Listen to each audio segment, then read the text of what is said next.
과거엔 결혼이 필수였다면 지금은 결혼은 선택, 그리고 연애는 필수, 뭐 이러는 노래 가사에도 나와 있더라고요. 정말 맞는 것 같아요. 결혼을 꼭 해야지 강요하고 싶진 않아요. 근데 이제 거기에 그러면 당신은 딸 아들 다 시집장가를 보내서 그런 얘기를 하는 거 아니에요? 이렇게 반문을 할 수 있는데 꼭 그런 건 아니고, 사실 제가 10년 전쯤 딸 보고도 하려면 빨리 해라 이래서 사실 결혼을 했어요. 그리고 또 좋은 반려자를 만나서 결혼을 하게 됐지만, 지금 10년 후 이렇게 내가 10년 동안의 생각이 정리된 거로는 꼭 결혼을 해야 돼? 그런 강요는 없어요. 그리고 책임감 있는 행동을 보여야지 된다고 생각을 하고, 결혼을 하려면 그냥 성급하게 그냥 무조건 이런 건 아니라고 생각을 합니다.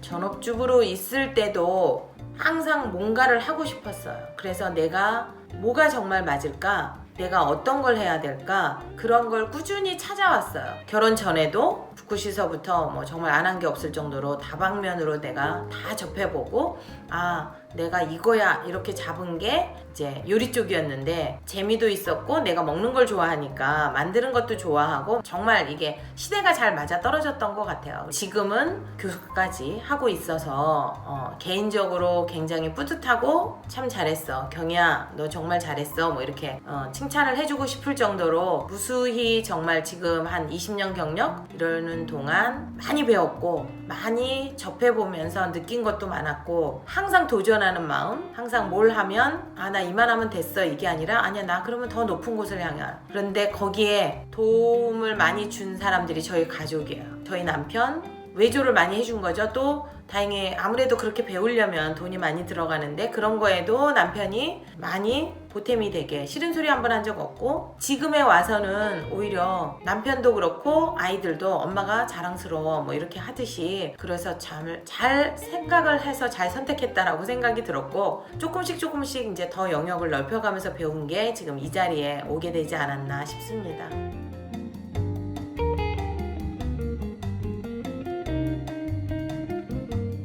저는 남자로 많이 태어나고 싶다고 맨날 부르짖었는데, 그거는 제가 어린 시절에 어머니가 남아선호 사상이 너무 커서 아들들만 다 할 수 있고 딸들은 다 안 시켰어요. 내가 배우고 싶은 거 안 되고. 근데 그런 마음이 너무 컸었기 때문에 항상 난 이 다음 생에 태어나면 난 아들로 태어날 거야, 남자로 태어날 거야 맨날 부르짖었고, 내가 또 결혼을 했으니까 제약이 좀 아무래도 다르죠. 며느리 역할, 어머니 역할, 아내 역할, 1인 6유 역할을 하고 있는데, 그런 거에서 조금 자유롭지는 사실 않으니까 결혼을 내가 안 할 것 같아요. 왜냐면 아직도 하고 싶은 일이 너무 많아서. 만약에 남자로 태어났다면 또 제약이 조금 덜 되니까, 물론 군대 갔다 오는 제약은 있겠지만, 사회에 어디 정계에도 내가 진출해서 지금 사실 매스컴을 봐서 정치도 마음에 안 들고 교육계도 마음에 안 들고 많이 그런 것들이 많다 보니, 제가 그런 데 나가서 발언을 좀 많이 하고 싶고 많이 이바지하고 싶은 마음도 생기고, 이러다 보니 지금 이 시대에 태어났다면 결혼을 안 했을 것 같고, 나 혼자서 뭔가 열심히 하고 싶은 일을 많이 했을 것 같다는 생각? 네, 그런 생각이 좀 있습니다.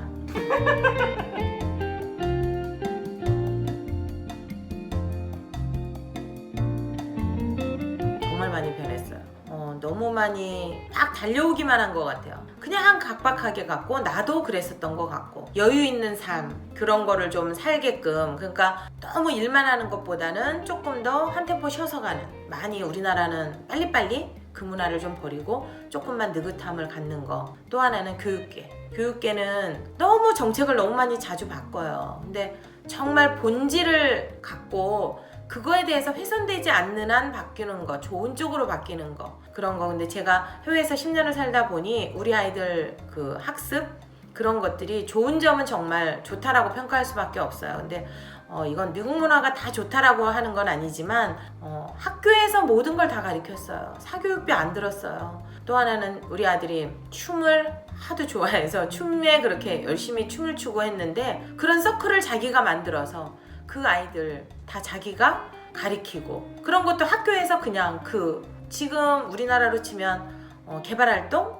그런 거에 들어가는 거예요. 근데 그런 걸 교장 선생님한테 찾아가서 자기가 건의를 했는데 네 의견 되게 존중하고 좋아해. 탁 열어주고 개설해주고. 근데 우리나라는 아직 그런 게 없잖아요. 그래서 그렇게 아이들이 열린 세상 하는데 그렇지 않고 또 창의적으로 하라고 그러는데 창의적으로 하게끔 만들어준 뭐 그런 게 없고 그래서 교육계가 조금 혁신을 많이 해야 된다라고 생각하고 정치 맨날 똑같이 발목만 잡지 말고 본인들이 대안을 내주면서 한다면 누가 반대를 하겠어요. 그런 사람을 국민이 정말 국민의 이 눈높이가 되게 높아졌다라는 걸 꼭 이 자리를 빌어 꼭 정치인이 보신다면 저는 정치계도 바뀌어야 되고 교육계도 바뀌어야 된다고 이거 감히 죄송하지만 감히 말씀드리고 싶네요.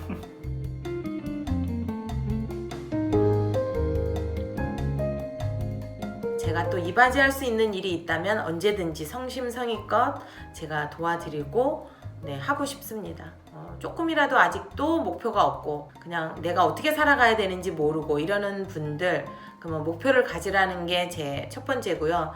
또 하나는 자기를 너무 과소평가하는 사람들이 많아요. 나는 왜 이럴까? 나는 바보야. 뭐 나는 어때? 이러는데 전혀 그렇지 않아요. 정말 재능을 아직 못 찾았고 내가 어디에 내가 기여를 해야 되는지 못 찾아서 그렇지 개개인 누구나가 좋은 점이 많아요. 근데 단점만 자꾸 끄집어내지 말고 저도 단점 많아요. 근데 장점을 끄집어내주고 그 다음에 단점을 보완해 주려고 저의 단점을 저희 남편이 보완해 주듯이 그렇게 반려자들이 그렇게 해주고 또 하나는 내가 괜찮은 사람이야. 나 정말 잘했어. 항상 칭찬해주고 그리고 넌 할 수 있어. 난 할 수 있어. I can do it. 이거는 우리 남편이 항상 우리 아이들한테 어렸을 때 얘기해줬던 얘기인데 긍정적인 마인드 갖는다라는 거 그거는 너무 좋은 것 같아서 그 중에서 하나라도 조금 받아들여진다면 더할 나위 없이 정말 감사합니다. 제 말을 경청해 주셔서 정말 감사합니다. 고맙습니다.